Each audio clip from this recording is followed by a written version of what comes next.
Trevor's unavailable right now, and rather than sit around waiting for him to return, I'm heading out on my own for a series of shorter conversations with authors, creators, and other interesting people. Think of it as a typical no-win scenario episode, just with fewer arguments, less supervision, and no Trevor to stop me. Welcome to No Win Scenario presents Dawn's Away Mission. And don't worry, Trevor will be back soon. I haven't listened to anything you've said in the last 20 seconds. Damn it, Trevor. We had a shtick. Lying. Two friends who hate each other, Rude. talking science fiction, It has become this cultural phenomenon. along with some special guests. I appreciate what Star Trek did to me. I would love to have this book get banned. That wasn't acting. That was real. Do you know what our YouTube channel is? Absolutely not. No win scenario. With Trevor and Dawn. Okay, we're not doing that. Boom. Imagine every argument you've ever had about history settled. Any argument anyone's ever had about history settled on film. Real footage of Caesar's assassination, the Declaration being signed, all of it undeniable. Now imagine that the world watches it and shrugs. That's the trap at the center of my guest's new novel, a man who spent 35 years publishing other people's books, asking whether the truth even matters anymore. John Bond, welcome to No Win Scenario. How you doing today? Oh, a pleasure to be on and pleasure to meet you and connect with your listeners and viewers. Thank you very much.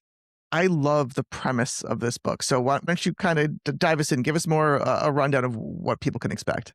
Yeah, the name of the book is To the End of Reckoning, and it's a speculative fiction thriller. Speculative fiction is something I'm sure your listeners have heard of, but I usually make the analogy, a media example, to if you're older like me, to the Twilight Zone, and if you're younger, Black Mirror. And it's speculative fiction usually has one what if or premise that you have to buy into. And from there on out, then the story unfolds. So as you said, a cache of films are found in upstate New York, and they are of every recorded event in U.S. history, in world history rather.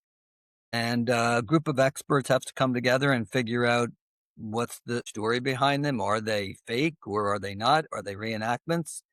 And then the story starts to unfold from there and what the implications might be for the people as well as the rest of the world. So this what if of yours, what if there was proof of all these historical events? Where did that germ of an idea come from? Well, I really started to think about in 2020, I guess was the genesis of it, the sharp divide in the United States. And no matter which side you are on, basically you see that divide. And could we all see something or experience something that we most people had relatively the same interpretation? I mean, we all agree up is up and down is down. At least I hope we all agree on that. And we agree gravity's a thing. I hope we agree on that. But past that, what could be the thing that would make us all feel that we had a common experience? And then if we had that common experience, would that change our mind on the position that we held on whatever the topic would be? So that was the genesis of it. I started to think about historical events, that it's a shame we didn't have a film of it to settle whatever that historical argument is. And, there are countless examples that we could have. So that's really where it started to mull around in my head. And I said to myself, geez, maybe there is a film of such and such. And that's what got me launched into the idea. If there was, so this is so interesting because I think your ideas and my ideas with my book are so similar, and I want to maybe talk off for the recording about it because we're on the same page about something. But if there was a recording out now of a UFO, there are recordings of UFO, but like people don't believe it, right? So Sure. was that something that was challenging for you in terms of the setup about, there's these films, these recordings of these events, just the medium itself, can be so manipulated now with AI, everything can be so manipulated that was like almost a barrier to the story at all for you or to the characters believing it or not believing it, but yeah. Yeah. So I started to think about who the recording would have been made by. So to use your UFO example, if a guy shows up on Reddit and says, "Hey, I recorded a UFO and here it is," that person will probably be roundly disbelieved or attacked or pulled apart or whatever. But I'm thinking of, what if there is a world event with multiple cameras, multiple news organizations, or multiple people recording at the same time, and it's all broadcast almost simultaneously. Sure, there will be people that will immediately jump into it's fake, it's black ops, it's a government. But I think if we all saw a historical event taking place and a UFO show up in the middle of it, I think you're going to have a lot of people that will buy into it. We should acknowledge that we're only probably ever going to get the 95% of everybody, because there'll be the 5% of the people that, no matter what, will just be naysayers. So that was part of it. I also started to think about the knee jerk reaction, and the current one is that it's AI. But this goes back to early 40s, 50s films where things were done with stunts or special effects. And then it became CGI or computer generated imagery. And now the term is AI. All of them are just one big bucket for it's been faked.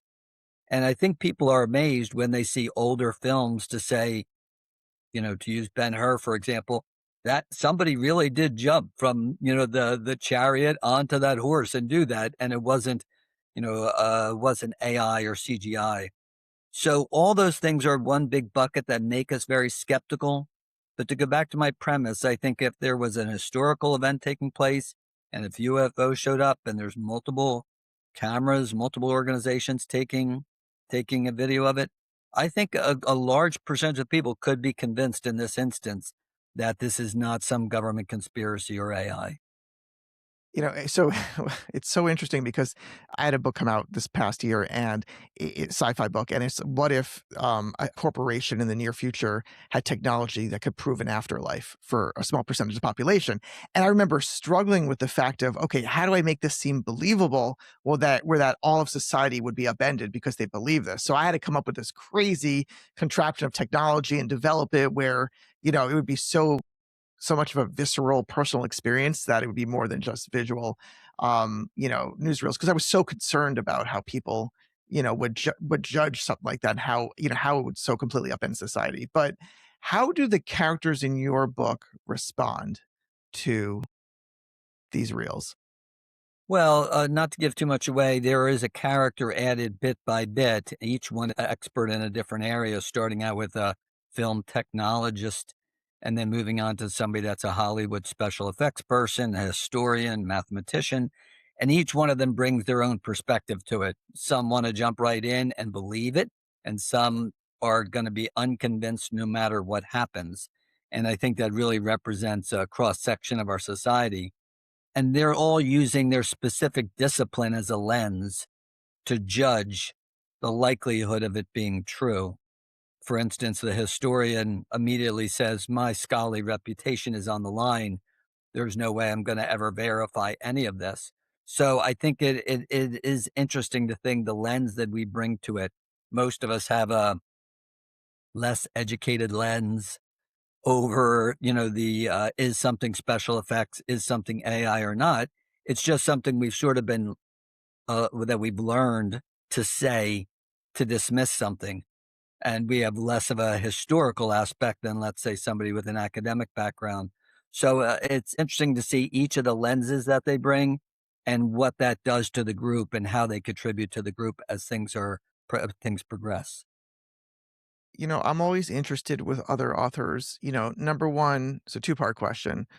Why did you create this book? What was motivating you to tell this story? And then what do you want your readers to take away from it? I think at the base of the book is truth, and how truth is important for our society to move forward. So right now, on any important topic, there are not just two truths; there are multiple truths that people believe. But at some point, and there have been these inflection points in the past in United States and in world history. There was a uniting around a specific truth, and so that's one of the things that I think has to that I'd like people to take and to move forward is. that truth is important for us. And I myself, have strongly held beliefs over the topics that we're talking about. I myself, sometimes when I hear somebody that don't hold those beliefs, will be dismissive of it. But I think we've all had this example where a reasonable person that we respect and we enjoy talking to, we have a discussion with them about something that matters, not fan fiction stuff. And we're going to give them the grace of having that discussion and being open to their perspective, and to each of you moving slightly closer to where the other one is, because I think we all feel sometimes, I think we're closer than we realize. It's only on the hot button issues that the divide becomes like that. So I think truth and possibly moving closer to each other on important topics is the main takeaway. You know, that's a great point. I feel like just being on the other side of this as well, when I'm talking about my book, it's like I think science fiction, speculative fiction the stories that we're telling now, all of us that are releasing stories, they're almost like a scream for moderation and Mm, debate and conversation. And that sure. we're so polarized and everything is so one side or the other that and technology is a big part of it, right? Is a part of the reasons we're in our own bubbles, we're in our own, even though we can communicate with people all over the world, we somehow feel more separated and fractured, and we're not communicating, and we are more moderate, and we have more in common, and we can see the other side even if we disagree without screaming and going to war with each other. And I think sci-fi may be one of the only, or is the only, artistic forms that allows people to say that safely without turning people away, right? Yeah, to go back to my media examples, they really were meant to be not to bring people together.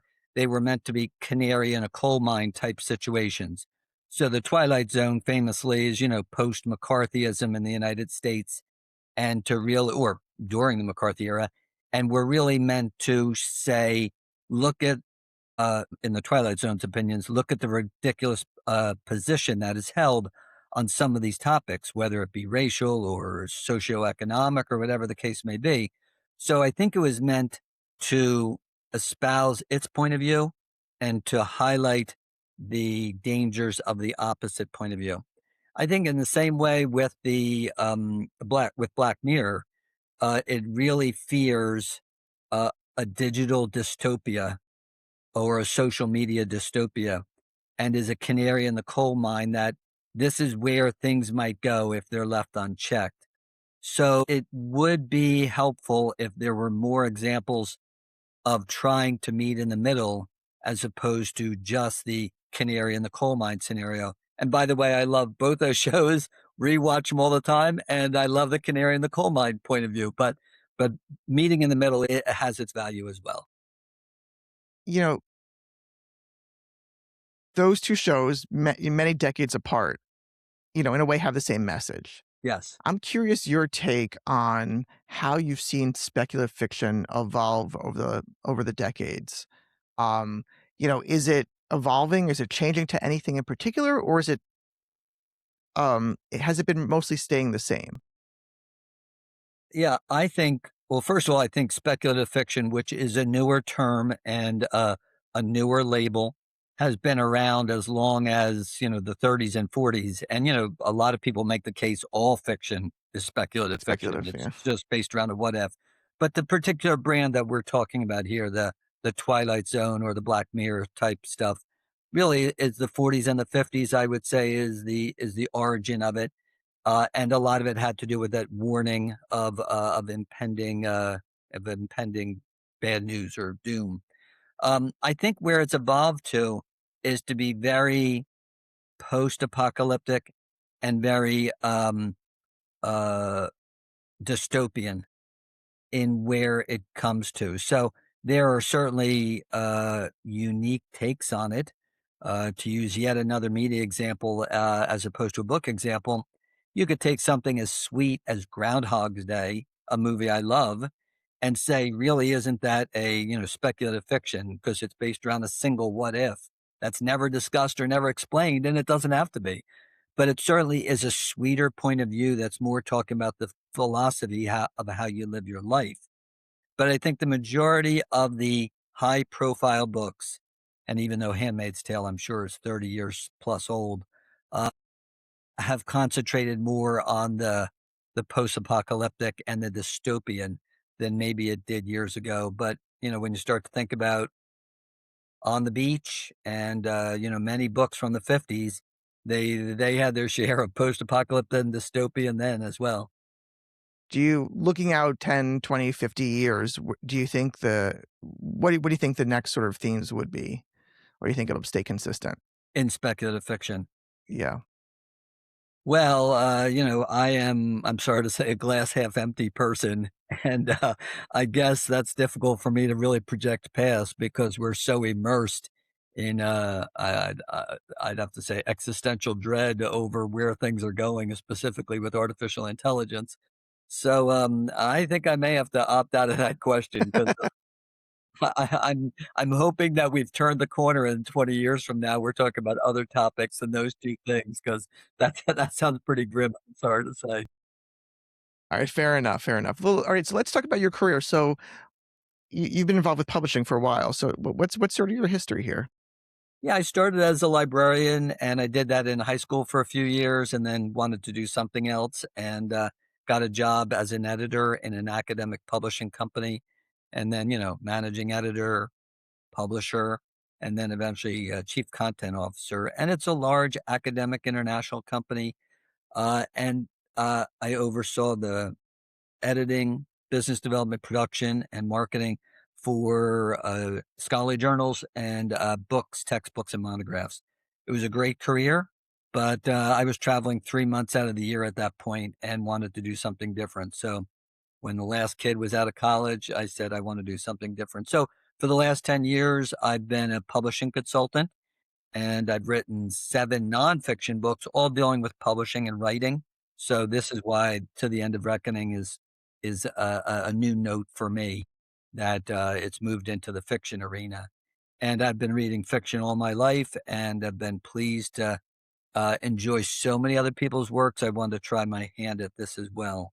So during that last 10 years with being a publishing consultant, I have a YouTube channel with 100 videos, 600,000 views, 8,000 subscribers that really addressed writing and publishing. And that's been a joy to me for me to provide those videos. So it's been a varied last 10 years between the consulting, YouTube, and writing nonfiction books, and now the pleasure of having my first novel out. So it's been an interesting ride.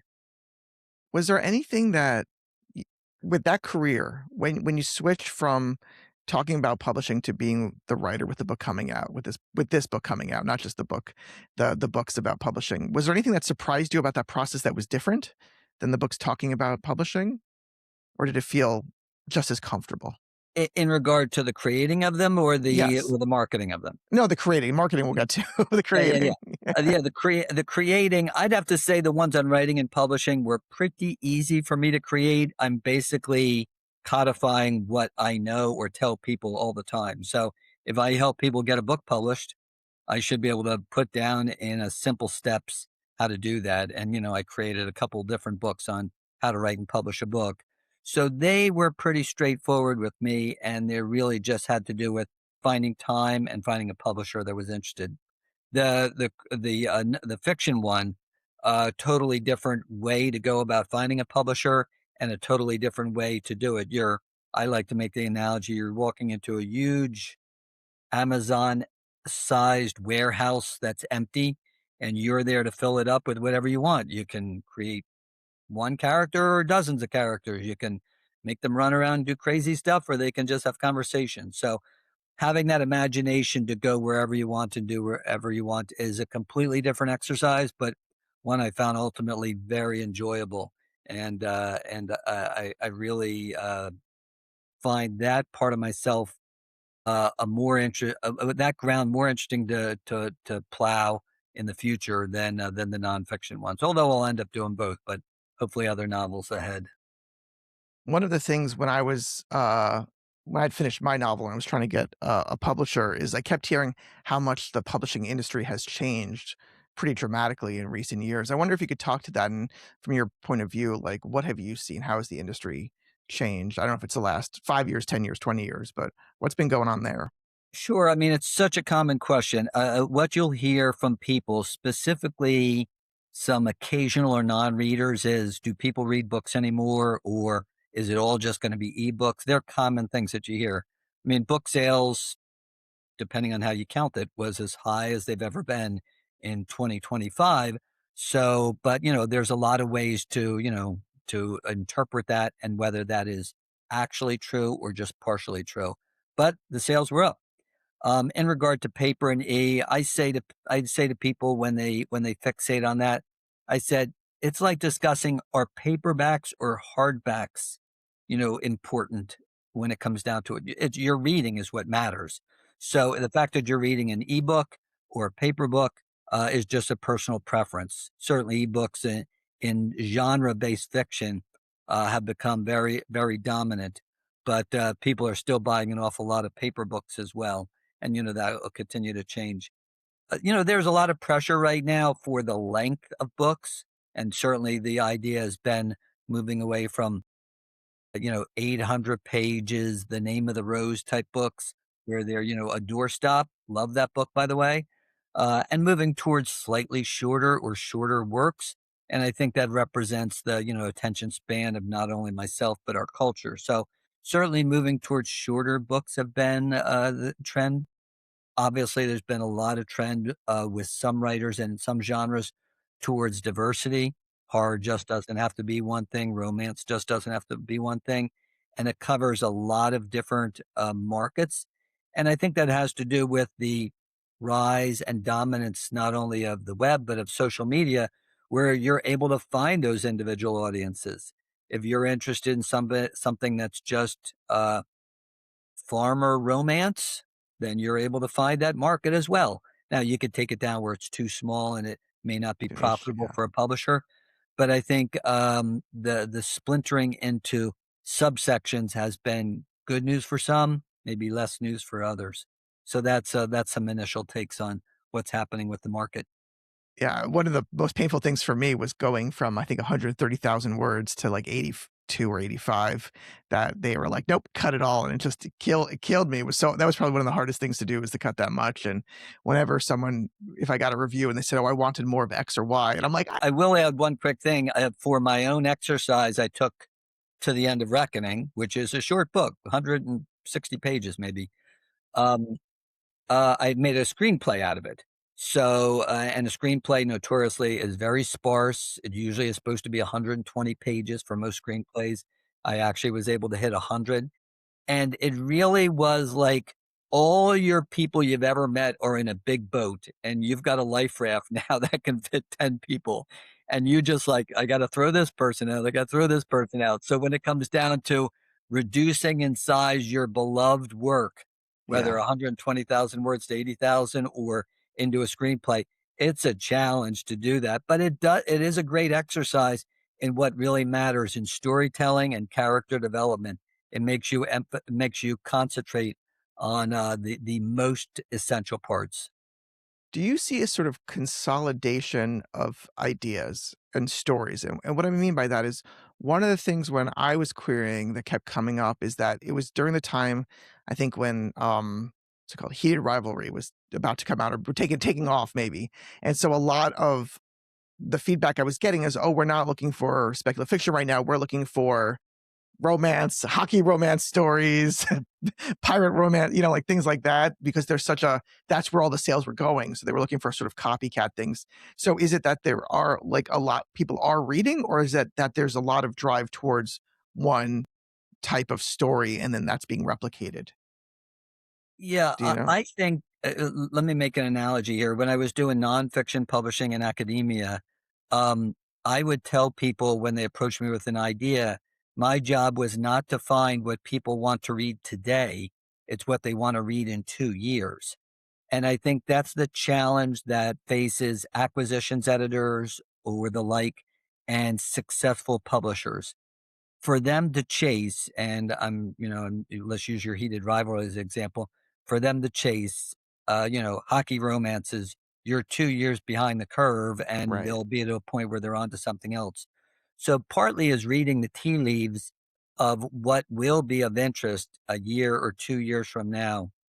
And, the anecdote at the turn of in the year 2000 over companies like Random House was we publish 100 novels, 90 lose money, six make a bunch of money, and four make boatloads of money, and those 10 pay for all 100. And I think the accountant's reaction to those things would be like, well, let's not do the 90. And the answer is they don't know which are the Which 10 one's gonna be good? that are going to be the super successful ones. And I think that's the worry when it becomes strictly chasing a market, is that you're going to be behind the times, and all you're doing is publishing your hockey romance in 2029 will be part of the 90 and not part of the 10. I think successful acquisitions editors and publishers are projecting based on quality of the work or marketability of the author or a trend they see that might emerge in the future. And that's really the type of agents or publishers that you want to be with. So I don't know if that answers your questions, but It that's does, it does, it does. Now, you've been in the publishing world, you've traditionally published. What are your thoughts on people who self-publish and hybrid publishers? Are they kind of flooding the market too much, or is it good for some people? Yeah, I mean, I'm sure your audience is familiar with it, but let me just run through what I'm going to call the definition. So, self publish, I'm doing all the work, I'm doing all the promotion and marketing. Hybrid publishing, uh, you're going to pay a little bit of money to this company. They're going to give me a much higher royalty, but I still have to do a lot of the marketing, and they're going to do supposedly some of the distribution. And then traditional publishing, they take all the risk. They pay you a small royalty, maybe 10%, but you still have to do the marketing and publicity. A general comment about all three is so many authors, many in the fiction arena, uh, want to write and feel like the market should just take care of themselves. They don't want to talk about themselves and they don't want to talk about their work, and it feels unseemly to them. And when I work with people, I say, listen, you have to have confidence that you're the best ambassador for your work. You're the one that knows it and your market better than anybody else. You can get a marketing assistant at maybe Random House to do some work for you, but they're never going to understand your work or your market or your characters as well as you do. So you have to want to do it, and it's not like punishment or you're out there hawking something on a boardwalk. So going back to your question, if you're going to self-publish and you have goals beyond a few copies for your family and friends, you have to really, really want to market and promote your book. And you have to feel comfortable that you're going to hit libraries, bookstores, you're going to write blog entries, make videos, you're going to do these things. If not, you're going to end up being sad or disappointed because the market's going to come to you, not going to come to you. Because it's listed on Amazon doesn't mean anybody will ever find it. Amazon's not going to do any marketing for you. You don't go window shopping on Amazon for the most part. Absolutely, Yeah. unless you've got some very unusual keyword in it. Hybrid publishing, I'm a little less of a fan of, and it depends on the hybrid publisher. I feel like they're living the best of all possible worlds. They're lowering their risk because you're paying them. They do have a distribution network and they are going to do some distribution, but they're still going to expect you to do an awful lot of marketing and distribution. And obviously, with traditional publishing, if people are like, oh, I found myself Penguin and a Random House and they're going to do it all, you're still going to have to do an awful lot of work there. So I'm sorry to say my theme here is be really interested in doing podcasts and doing talks at libraries and bookstores and things like that. And I'm thrilled to do it. I'm thrilled to be on a program such as yours. Yeah, And for I sure. love talking about my work. So from that point of view, I've embraced it, and no matter which way road you go down, I hope you'll feel comfortable with embracing it because you're the best ambassador for your work. I think that's great advice. I think, one piece of advice that I've given other people is that when you have the idea for the book and you're gonna start doing it, that's the time to start marketing yourself in the book. Yes. Because Yes. one of the mistakes I made was that I started marketing myself and my book just a few months ahead of the release, and Yes. I had a publicist, and it was just too late. It was just too late, and I'm playing catch up. But to your point of like the best ambassador for your book is yourself, like, and it's the most fulfilling. Like, like I just came back from a convention. It was a Star Trek convention. My book is not a Star Trek book, but I was there signing and selling, and it was a great audience, and they were very receptive, and it was so fulfilling to be there talking to people for days and then buying copies and coming back and talking to me and things like that.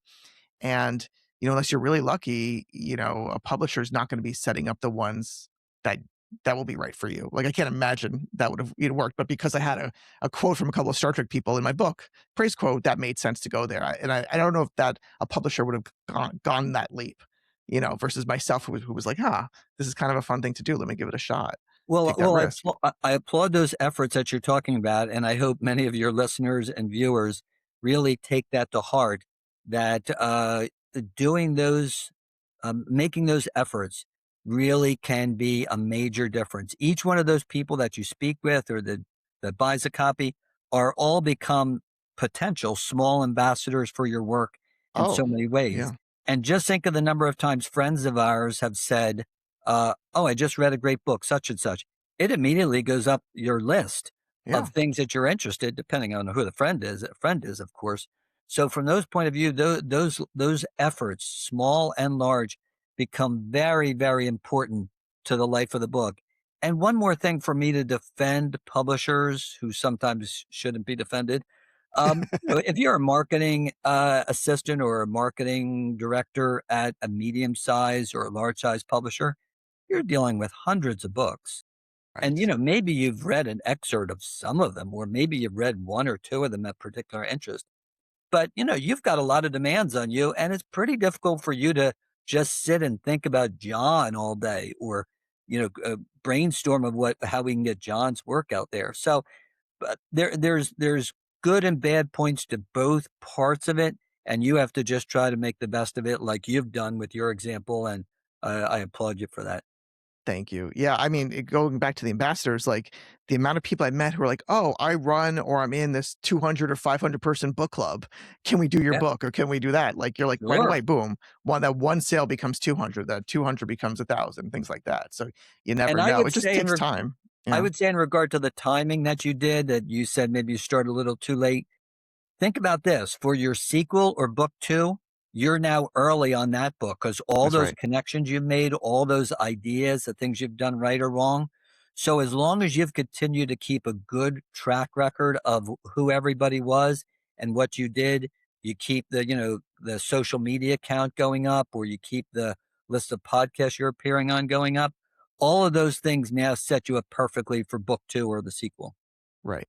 It's funny, you just have to be patient and keep it going. It's a long haul. I mean, my day job is in media. Things happen much quicker and you're able to get things to people in their eyeballs very quick. And in 3 to 5 to 10 to 30 seconds, you have them, you don't have them, and you know where you are. And I feel like with book publishing too, like the analytics are so slow. It feels so slow to know where you stand. It's Yeah, another interesting. Yeah. another thing with going back to the timing that I make an analogy with the writers that I work with is I say nobody goes out and takes tennis lessons and plays tennis for 6 months and then immediately goes and says, "I'm going to win Wimbledon this year." I mean, might it happen in a movie? I guess it might, but it's unlikely. And the same thing's true with writing. Writing is a long, long game, a long process, and success in it is even longer. You have to have persistence and patience through the entire thing.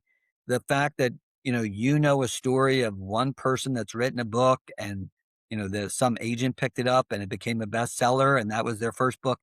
They're great stories, but there are 100 stories to counter that of good books that got published and had few sales, or people that didn't make it till the third or fourth novel. So that's Yeah. a great point that you're making. That it really is a persistence and a long game. Well, I'll keep pretending that you and I are gonna share a Hugo Award, for our work this year, next year. All right. All right, before we end, I wanna do a lightning round with you. So very Sounds quickly, good. I'm gonna ask you a couple questions. Sounds good. So, going back to your book, the historical event you'd most wanna watch on film, what would it be? Um, I guess I partly is depending on the view of it. I guess the JFK assassination for the most recent one. Yeah, Um, I guess if we're talking about the historical ones of all time, it's difficult not to go back to the Bible and to pick ah, some pick some events out of there. I mean, and that see would what it really certainly looked be like. very interesting. And there's lots of examples of famous battles. I guess my dad Yeah, served in World War II. I guess I'd like to see some of those. So they're my lightning round answers. there you go. Is there anything you wouldn't press play on, that you just don't wanna know about?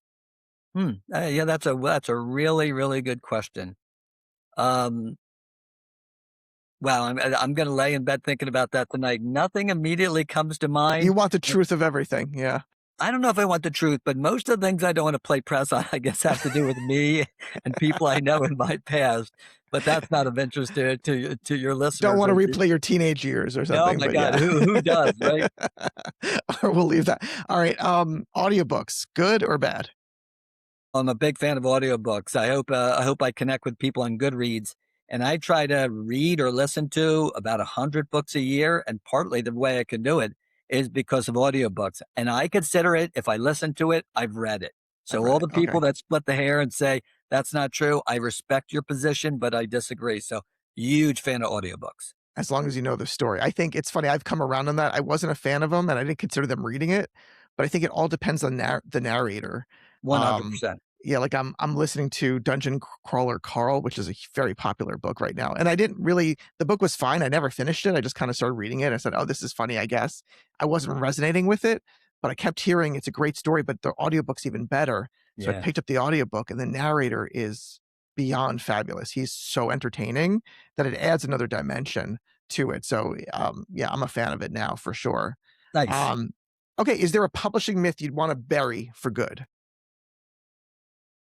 Um, yeah, I don't know for good, but a common one I get asked is I have to have an agent to get published, and I can't get an agent because I've never published anything. So agents are very valuable, and if you're shooting for the New York Times bestseller list and you're shooting for Random House, they are a must. And if you're going to do that, you're going to need a real agent, not a fake agent, because there's a lot of fake agents out there. So there are plenty of ways if you have smaller aspirations to find medium or small size publishers or small size publishing organizations that you can have your first works published with that don't require an agent. So I don't think people should be solely agent focused because it's not a must. Great. What do you think, and then this will be the last question, but, like, what is the best thing that an author, a new author can do to find an agent? Other than buy all 7 of your books. What else can they do?